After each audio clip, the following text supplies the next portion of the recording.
जदीद टेक्नोलॉजी आ गई है, मसीहियत उसका साथ नहीं दे पाएगी और जल्द ही मसीहियत की इमारत मुनहदम हो जाएगी। तो शख्स ने जवाब दिया कि मसीहियत की इमारत कभी नहीं गिरेगी, ये खून पर तामीर की गई है।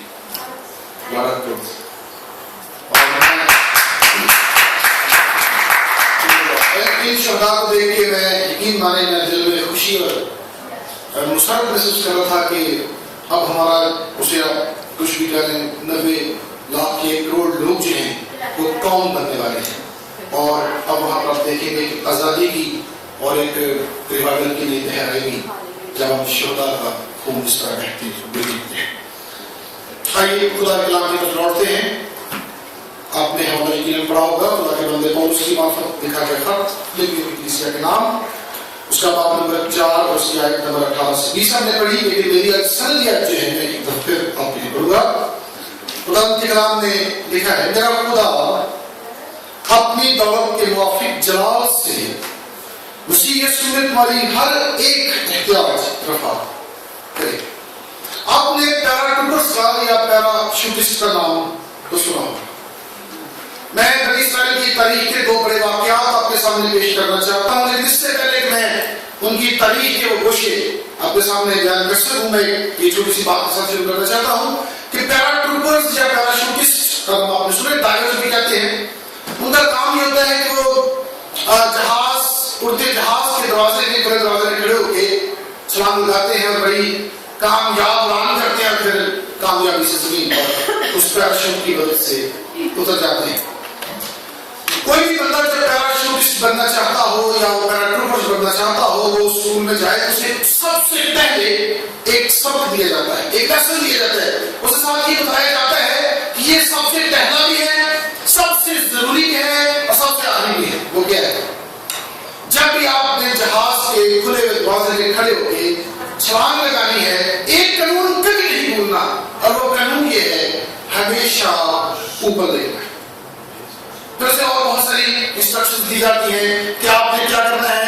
आपने 40% वजन अपने पांव पे डालना है, 30% वजन अपनी कमर पे रखना है, फिर आपने 20% वजन जो है अपने पुशअप मसल्स पे रखना है और ऐसे खड़े हो जाना है, उफक की तरफ देखना है, जमीन से 45 डिग्री का जाविया बनाना है, ऊपर देखते हुए छलांग लगा देनी है और आप कामयाबी से जमीन पे उतर जाएंगे। और साथ ही कहा जाता है डोंट एवर लुक डाउन, और ये सबसे आम कानून में बताया जाता है। ये कानून का आपने ज़हन में रखना है।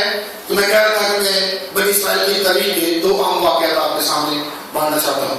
आपको याद है बनी इस्राएल खुदा की चुनिंदा कौम, उसकी पाक कौम, उसकी खास कौम, बनी इस्राएल मिस्र की गुलामी में चले गए, उनकी गुलामी का वक्त पूरा हो गया, वो चलाए, वो रोए, खुदा ने अपना बंदा बना मूसा उनकी आजादी के लिए उस मुल्क में भेज दिया। खुदा ने उसकी मार्फत फिरौन की अदालत की 10 आफत पर भेजी और आखिरी आफत बहुत बड़ी आफत हुई और उसने बनी इस्राएल के तमाम पहलुओं को मार दिया और निशानी ये दी कि जिस घर पर खून लगा होगा उस घर में पहलौठे बचे रहेंगे, जिस घर में खून ना होगा उस घर के पहलौठे में मार दूंगा। बनी इस्राएल बड़ी वजाहत के साथ, बड़ी शबाहत के साथ, बड़ी जलालत के साथ, बड़ी कुव्वत के साथ उन मिस्रियों की गुलामी से निकले और चलते गए। और देखते आगे क्या, जब जा रहे थे समुद्र आ गया। खुदा ने डरने की जरूरत नहीं है, खुदा ने अपनी ताकत से समुद्र के 2 टुकड़े कर दिए और वो बनी इस्राएल उनमें से होके गुजर गए। तब देखते हैं मिस्री को ख्याल आया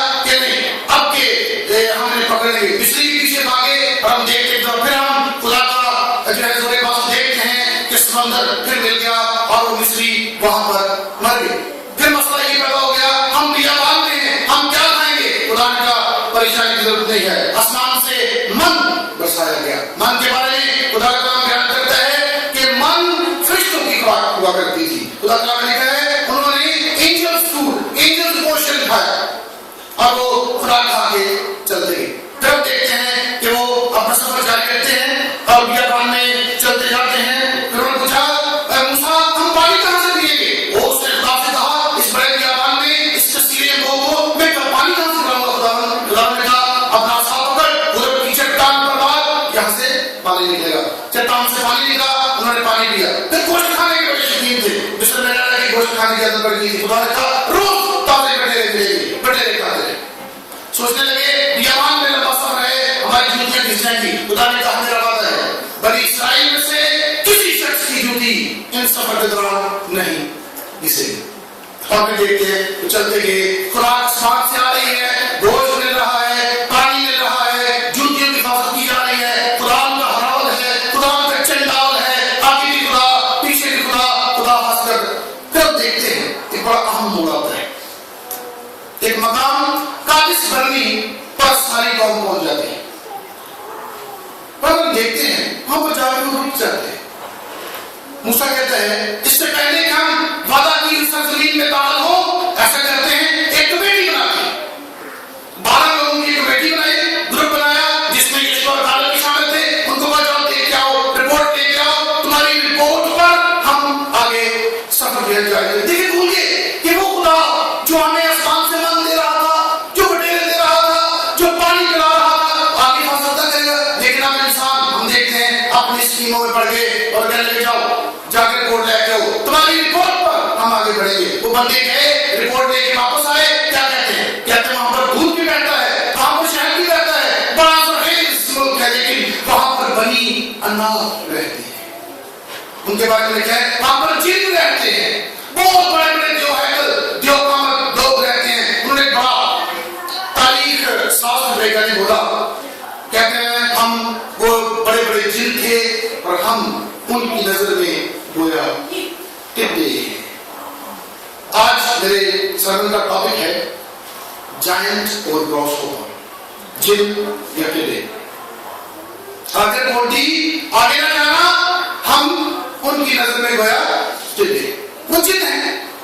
हम देखते हैं कि सारी बनी इस्राएल कौम अपनी खाब की तबीर सामने देख रही है, मौता सरजमीन सामने देख रही है, लेकिन 12 लोगों की रिपोर्ट की वजह से वो वहीं के वहीं खड़े हो गए और कहने लगे हम आगे नहीं जा। बड़ी ट्रैजिक स्टेटमेंट थी, हम उनकी नजर में गोया टिड्डे हैं। आपको इल्म होगा, खुदा का कलाम बयान करता है कि मिस्र से निकलकर मौता सरजमीन में दाखिल होने के लिए 40 दिन का सफर काफी था, लेकिन इस स्टेटमेंट, इस बयान की वजह से वो 40 दिन 40 साल में बदल गए। वो 40 साल में बदल, 40 दिन की पिकनिक 40 सालों के अंत तक सफर में बदल गई।